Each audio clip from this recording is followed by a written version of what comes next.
आपको इस चर्चा में शामिल करना चाहेंगे। पहले सोने से शुरुआत कर लेते हैं और अच्छी खासी मुनाफा वसूली है, जियोपॉलिटिकल टेंशंस नहीं हैं, रेट्स हाई रह सकते हैं, डॉलर में तेजी है, तो सारे के सारे फैक्टर्स जिनसे हम काम कर रहे हैं वो सोने को थोड़ा सा बेरिश बनाते हैं।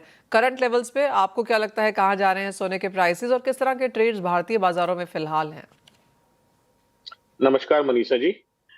देखिए, ये सोने और चांदी दोनों की जो ट्रेंड्स रहे हैं वो हमेशा इसी तरीके से रहे हैं मनीषा जी, कि एक करेक्शन ये अच्छा खासा देते हैं और उसके बाद ये वापस ऊपर की ओर जाते हैं।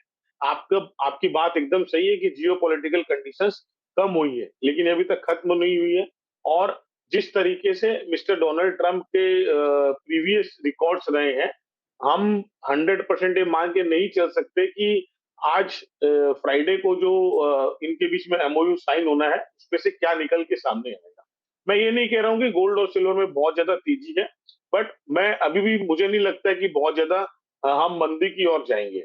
अभी भी देखिए, जो फेड के जो स्टैंड रहे हैं, उस स्टैंड से ये क्लियर हो रहा है कि वो रेट्स को ऊपर ही रखने के में ज्यादा इच्छुक है, जो सोने पे एक दबाव बनाएगा। अगर जियोपॉलिटिकल कंडीशंस खत्म होती है तो इन्फ्लेशन बढ़ने के जो आसार है वो थोड़े कम होंगे। तो कुछ मिले जुले असर जो है वो जरूर सोने पे दबाव बना रहे हैं। बट मुझे लगता है कि एक लेवल्स के आसपास आने के बाद ज्यादा मुझे करेक्शंस लग नहीं रहे हैं गोल्ड में। मुझे लग रहा है 4,000 के ऊपर जब तक गोल्ड है तब तक ये करेक्ट मोड पर ही है। इसमें एक चीज और जोड़ना चाहूंगा। देखिए, हमें पूरे विश्व में जो डिमांड है ना, उस डिमांड से भी हमें मिले जुले संकेत मिल रहे हैं। यूरोपियन कंट्रीज और अमेरिकन कंट्रीज के ईटीएफ और वहां जो ईटीएफ में इन्फ्लोज है वो जरूर कम हुए हैं, but Asian markets, Hong Kong, Japan, India और चाइना, ये अभी तक बाइंग पर ही कंटिन्यू है। तो ये मिले जुले असर है, इनसे एक सार निकल जाना या समरी इनका निकल जाना, ये जी, थोड़ा सा डिफिकल्ट है। हमें समय का इंतजार करके ही आगे के मूव की तरफ बढ़ना चाहिए। तो Deepak ji, as of now Indian markets में किस तरह के ट्रेंड्स हैं? क्योंकि अधिक मास था तब लोग नहीं खरीदते हैं, लेकिन अब शादियों का सीजन धीरे धीरे निकलने लगेगा, ऑस्पिशियस पीरियड शुरू हो जाएगा। आगे जाकर जिस तरह से हम त्योहार आना देखेंगे, बाइंग आएगी। लेकिन क्या इस वक्त बाइंग आ रही है? क्या लोग खरीद रहे हैं? क्या डिस्काउंट पे अभी भी काम हो रहा है? देखिए मनीषा जी, अभी भी जो है इंडियन मार्केट डिस्काउंट पे ही चल रहे हैं, बैंक रेट से भी डिस्काउंट पे चल रहे हैं। और अगर अपने डिस्काउंट है बात करते फिलहाल? हैं कि डिमांड कैसी है, तो हम अपने जो इंपोर्ट डेटा है वो क्लियरली इंडिकेट कर रहे हैं कि डिमांड कैसी है। जनरली इस टाइम के ऊपर 80 से 100 टन का इंपोर्ट इंडिया करता है, जो इस साल घट के मात्र 25 से 30 टन रह गया है। मैंने पहले भी कहा था कि डिमांड जो है वो 25 से 30% के ऊपर रिटेल मार्केट में आके रह गई है। बहुत जरूरी ही जो कस्टमर्स हैं वो निकल के सामने आ रहे थे। इसके रीजंस थे कि काफी हाई प्राइसेस भी थे और अधिक मास का महीना भी चल रहा था, जिसके कारण ये इस महीने में जो है खरीदार थोड़ा पीछे रहते हैं। लेकिन अब जो शादियों का सीजन आ रहा है, इसमें थोड़ी थोड़ी ग्राहकी निकल के सामने आई है। अभी ये पिछले 10 दिन से जो है बॉम्बे मार्केट में और कलकत्ता के बी टू बी मार्केट में थोड़ी हलचल हमें देखने के लिए मिली। ओके। दीपक जी, आपने कहा 25 से 30% ही रिटेल की मार्केट रह गई है, यानी कि 70% तक की गिरावट यहां पर खरीदारी में देखने को मिली है, जो नॉर्मली इस जी समय में मनीषा जी। होती है।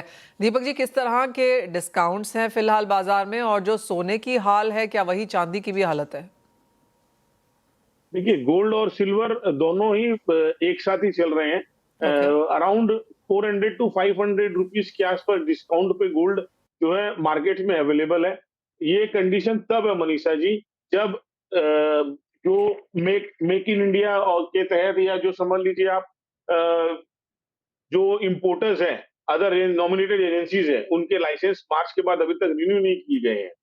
सिर्फ एमएमटीसी है और सेपा आईबेक के थ्रू गोल्ड इंपोर्ट हो रहा है। उस समय भी अगर इस तरह के डिस्काउंट्स चल रहे हैं, तो ये क्लियरली इंडिकेट करते हैं कि मार्केट बहुत मंदी की तरफ है। हमारी इंडस्ट्री के ऊपर बहुत हम्म। बुरा असर पड़ा है इस तेजी का। मैं ये कह सकता हूं कि एक जो कहावत है कि सिर का वजन जो है वो पैर पे भारी पड़ता है, तो ये जो गोल्ड के रेट्स हुए हैं ये हमारे लिए भारी पड़ रहे हैं, ऑलराइट। जिसके कारण ग्राहकी पूरी तरह इम्पैक्ट हो रही है। और तो क्लियरली अच्छा समय और नहीं है, सिल्वर और में भी, हाँ, सिल्वर में भी सॉरी वही सब। मनीषा जी, हम्म। सिल्वर में भी ये सेम कंडीशंस है। गिफ्टिंग जो है वो लगभग बंद हो चुकी है। इन्वेस्टमेंट के तौर पे सिल्वर अभी भी अट्रैक्टिव है, बट गिफ्टिंग और शादी के सीजनों में जो हम गिफ्ट्स करते थे, उसमें उसके ऊपर रोक लगी है। ऑल राइट दीपक जी, बहुत शुक्रिया साथ जुड़ने के लिए। तो क्लियरली जहां तक हालात हैं, भारतीय बाजारों की खरीदारी काफी कमजोर है। अप्रैल में अक्षय तृतीया के बाद मई और अब जून में भी यहां पर बाइंग पिकअप होती हुई नजर नहीं आई है। चलिए, तो बात हुई सोने चांदी